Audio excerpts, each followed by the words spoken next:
I'm Eric Loy, and welcome to Eric Loy Interviews.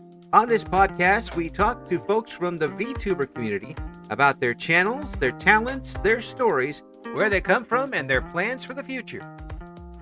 Rabbit joins us. Hi. Hello, Eric. How you doing?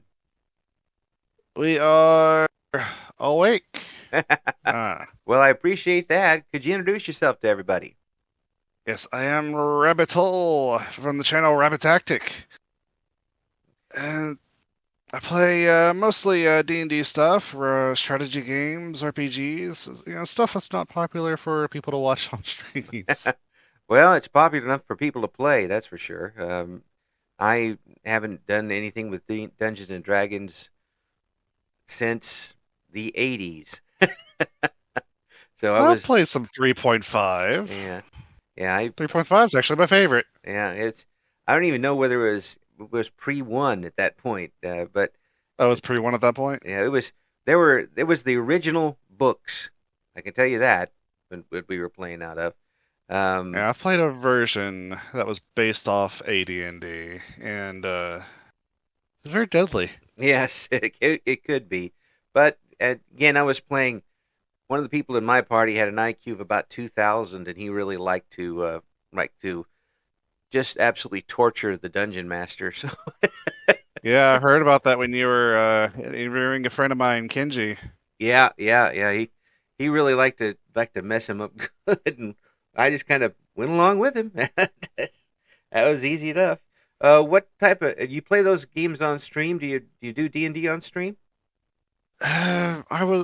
I did at one point. I wasn't big into streaming at that time, so I just had someone else record and put it on their channel. So I got one. I have plans. I just gotta figure out when I can do that. yeah, the wins and hows, and to get this online. When did you get started on VTubing? Back when COVID first started, I work medical, so when we weren't working, it was because we were quarantining, so I'd have to stay in for a couple of weeks and such, and then just something I stumbled across. Yeah. Well, I mean, you guys were 24/7 when you weren't being quarantined. So, Yeah. I mean, you guys were We still heroes. are technically, really. Yeah, I mean, you guys have been the heroes of the front line of that, and I appreciate you guys' efforts. Yeah. It really is. I don't think people have given you guys nearly enough credit for that. Just expected you to be there and not be affected by it, and that's how society works sometimes, unfortunately. With when you got started on it, was there a certain VTuber that you were watching and you decided, yeah, I can do that? Yes, and actually, I'm so excited about her. She, super big fan of her for a year, and then she quit out streaming. I think she wasn't having all the success she wanted to, and her day job really caught up with her. Mm-hmm. And then, so she quit streaming for a bit, and then recently she announced she's going to start streaming again. I think it's this Friday, actually. Mm. And who would that be? Harry Sprout. Wow. Well, congratulations to her. I hope she can get back into it full strength, and do it, get what she wants out of it. Well, did you watch her all the time? Um, When you Not could? all the time, but I would consider her a good friend Mm. who helps us all. She helps a lot of people start out streaming. Well, that's good. I think I found her because she had a really good guide on making your first 3D model. Mm. Did you do that? Did you make your own? I made my own, yes, and I have tossed my first and second models, so I hope you never find them. But did you make the model you're using now? Yes, Mm. all the models are myself. I make free models for people who want to get started, so they have at least something to use. You always been an artist type person? Uh, in music, but not in this though. Vroid makes it very easy for someone who sort of use its assets to make something out of it. Hmm. Now, music. Have you done what have you done in music? I was just a musician in real life Ah, before medicine. And, so you yeah, go from musician to medicine. Uh, one that needs intense practice, and other you helping in intense practice. yeah. The music was for fun. Mm. What instrument did you play? Sax. Oh, tenor. Uh, what type of saxophone? If you play one, you can play them all. But I usually did alto. Wow, alto sax. Yeah, I uh, I played the tenor sax in grade school, and that basically consisted of holding a lot of whole notes. That was not particularly fun. Uh, If you get good, it becomes a lot more than whole notes. Like a lot of the great musicians that I kind of like took not really yeah, took lessons from, but yeah. kind of listened to. They were all tenor players because they had that ability to use something called overtones to make it sound like it wasn't a tenor at all. Wow. I when I was one of the first eras that I listened to music a lot was the late 70s, and the saxophone came out really big during that time. A lot of big songs, big popular songs used the saxophone in that. And then I started kicking myself for not keeping up with it, but it wasn't that good to start with, which is kind of how I would end up doing on VTubing. Did you find yourself comfortable with it when you got started VTubing? Well, a little bit nervous here and there, but I mean, I ain't reached anywhere popular enough to be nervous about anything yet.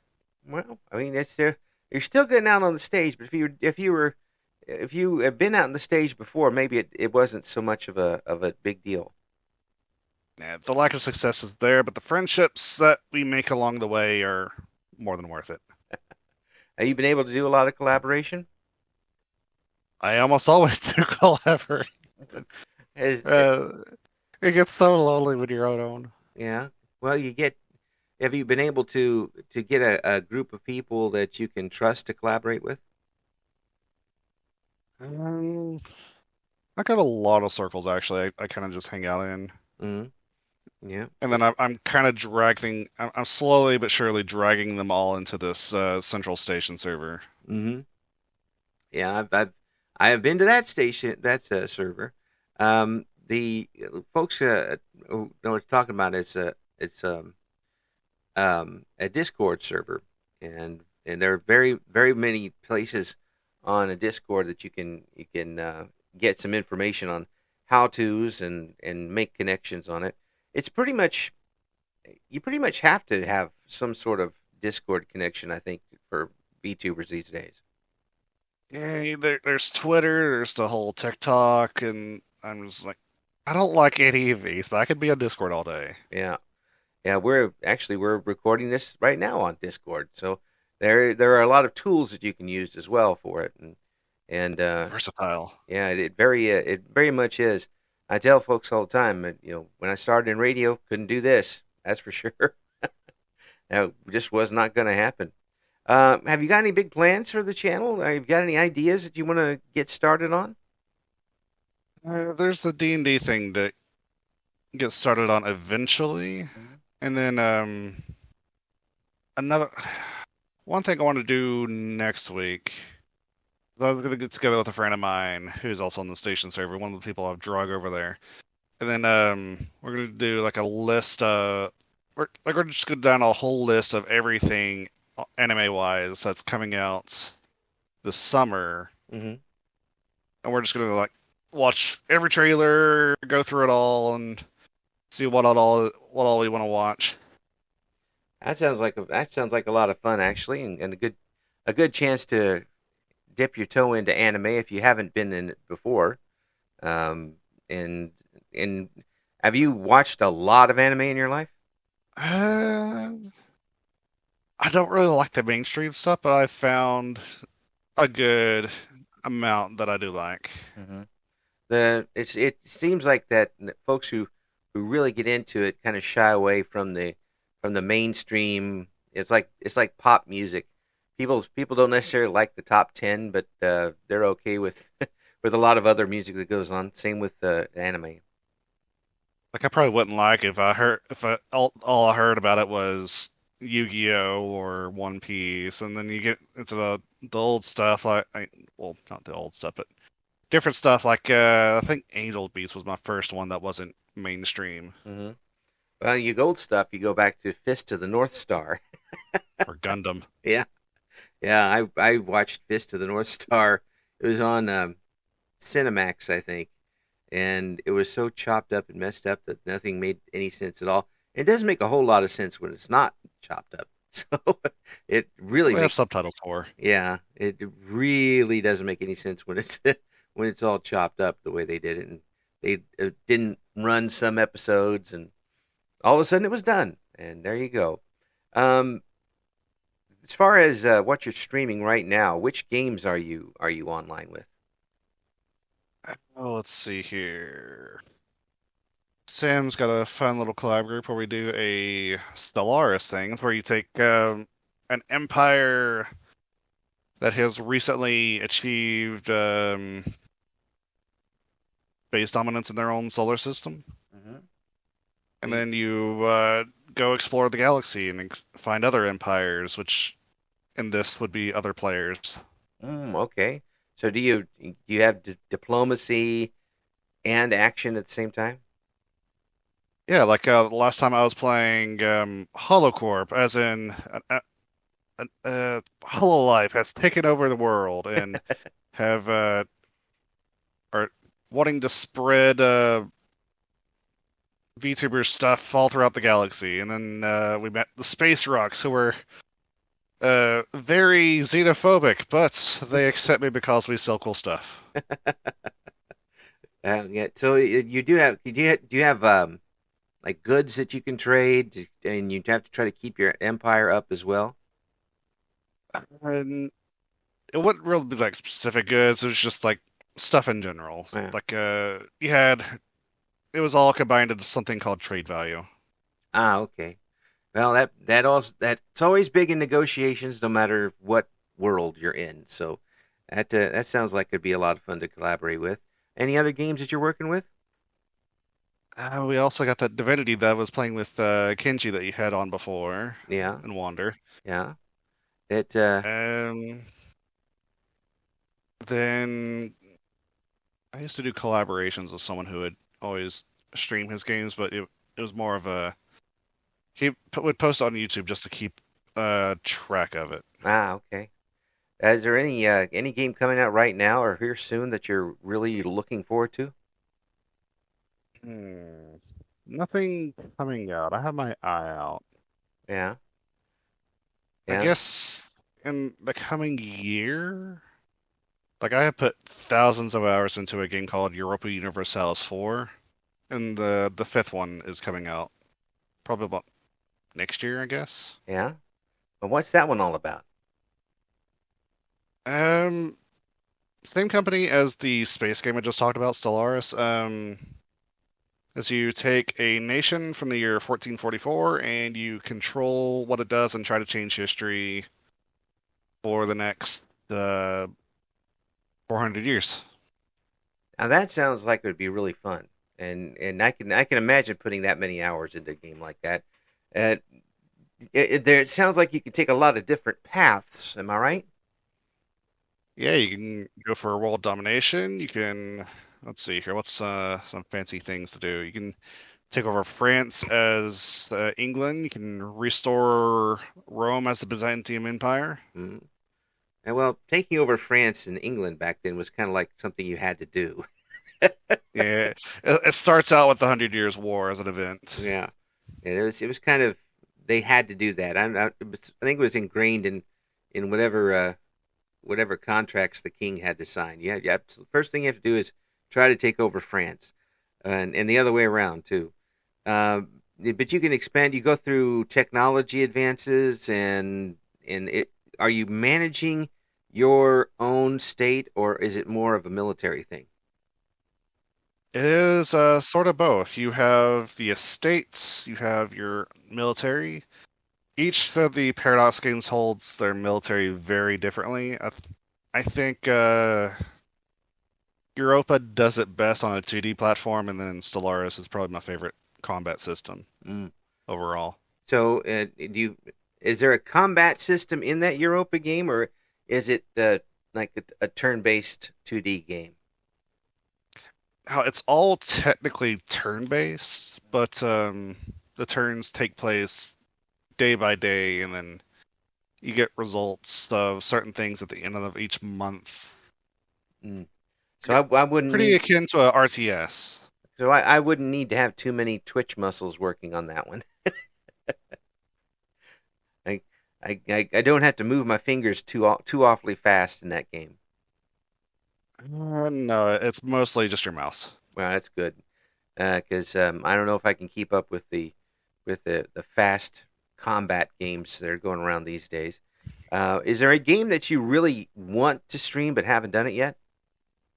Stuff I want to stream. Not really. I kind of just go with the flow to whatever's going on. Mm-hmm. Like, Helldivers there. Got a lot of friends playing that, so I can join them occasionally. Now that looks frantic. That really looks frantic. It is frantic. Like, it is crazy, but if you play on an easy mode, it's not nearly as frantic Yeah. What to is the it? point it's actually boring. Yeah, I imagine. I mean, you can if you are able to kill everything, why are you playing the game in the first place? So you get in there and really mix it up. I've seen folks playing that game and just it never stops, does it? Now the community has even like relegated a couple of the planets that you play on as like space Afghanistan or space Vietnam. Wow. Now you really can get it. How many people do you usually play with in that? Well, it's a team of four max. Mhm. That's about as much as you probably could coordinate. I've seen folks try and coordinate more than that on the games like um Yeah, uh four is usually the max party size for a cooperative game. yeah, Lethal Company. They try to do more than that, and it just never works. I don't see Although them. that's like a modded version is more than that. Yeah. And then there's D&D that works great with four people. Hmm. It doesn't have to be video games. Yeah. Well, the D&D when I played it, we didn't have all the different classes and races. It was a little easier to set up. Although, is it pretty easy to set up these days? These days, it is actually really easy. Like, of course, you got your own little Discord servers that you can look for games on. Right. And then there's also Roll20, though it's had its own political-based issues recently, Great. within like the past few years. Hmm. But other than that, yeah, there's a few. You just look up. I think you can just look up on Discord on the Explore tab, and you can find some D&D servers that you can just Just find games in. yeah. You don't need a whole lot of equipment to do that. A lot of people like equipment. How like usually people play on Roll20 or something called Forge, which for players it's free. Hmm. The DM has to pay a fee or a subscription on the Forge. Mm. But Yeah. Roll20 is completely free. So how many classes are there now? And I'm going to guess you're talking about 5th edition D&D. Yeah, of the most recent one. Let's see here. I think we I'll had pull up my little pool 6 or here. something 1, like 2, 3, 4, 5, 6, 7, 8, 9, 10, 11, 12, 13, that. 14. Good gravy. There's 14, and then each of those classes have subclasses. Oh, And then I remember back in your day, they had sorry to call you out like that. that's all right. I've earned it, believe me.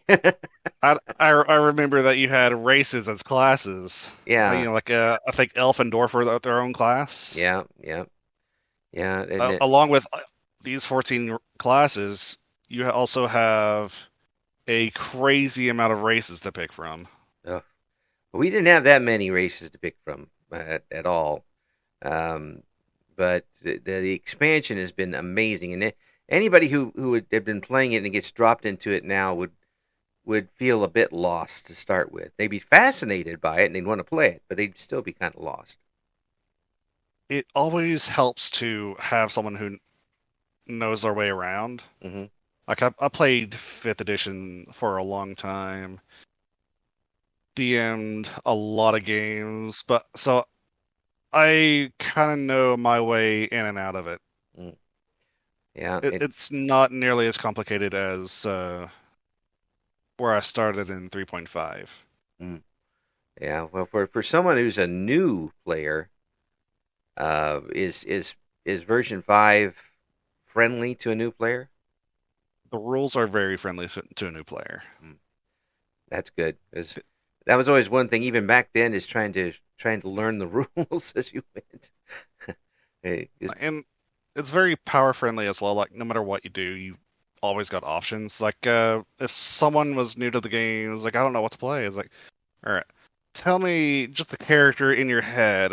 Come up with something in your head of a character you want to play. Oh, I want to play a dog who's a knight. It's like, all right, so you got a paladin. Let's see here, a dog race. We can figure out something with a knoll or something like that. Mhm.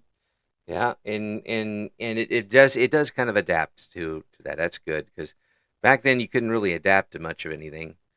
Yeah, Um, 5th edition has become it's become the adaptable version.